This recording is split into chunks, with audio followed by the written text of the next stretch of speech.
Bonjour, bonsoir. Bienvenue sur la chaîne de l'immigration et de l'entrepreneuriat. Écoutez bien cette vidéo. De plus en plus, les Canadiens, les Québécois et les résidents permanents sont la cible de personnes malveillantes qui essaient de soutirer leur argent. Regardez ce témoignage raconté par une Québécoise qui fait état de son compte bancaire qui a été totalement vidé. S'il te plaît, écoute mon vidéo jusqu'à la fin puis partage-le. Parce que si je décide de prendre la parole aujourd'hui puis de te partager la fraude que j'ai vécue hier, c'est parce que je me dis que si je peux aider une ou plusieurs personnes à ce que ça leur arrive pas, ben j'aurais fait ce que j'avais à faire. Puis c'est pas avec un sentiment très plaisant que je fais cette vidéo-là pour vous expliquer dans le fond la fraude que j'ai été victime hier. Puis je suis quelqu'un de très allumé dans la vie.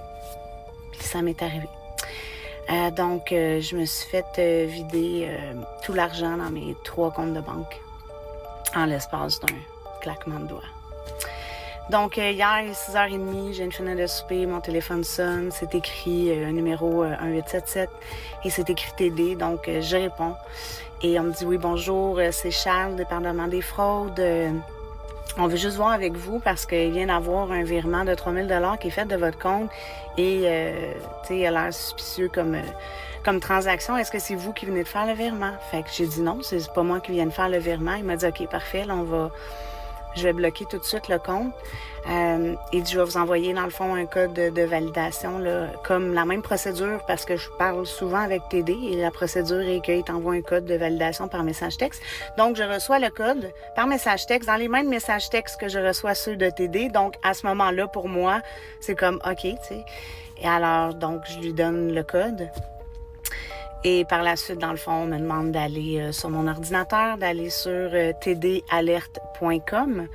Donc, le site ouvre, c'est vraiment un site comme celui de la TD, pareil, mais là, c'est écrit pour fraude et alerte.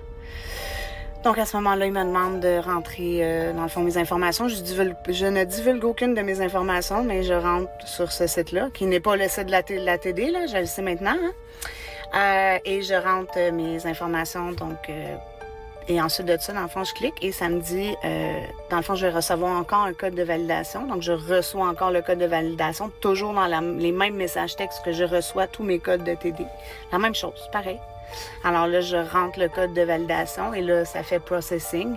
Et là, lui, il reste en ligne avec moi. Puis là, il me dit, bon, est-ce que vous êtes en train de faire un achat à Halifax, à Vancouver? Je dis, ben non, je suis pas en train de faire un achat à Halifax, à Vancouver. Il dit, OK. Et là, c'est là que ça se passe. Fait que pendant ce temps-là, il est en train de vider mon compte de banque.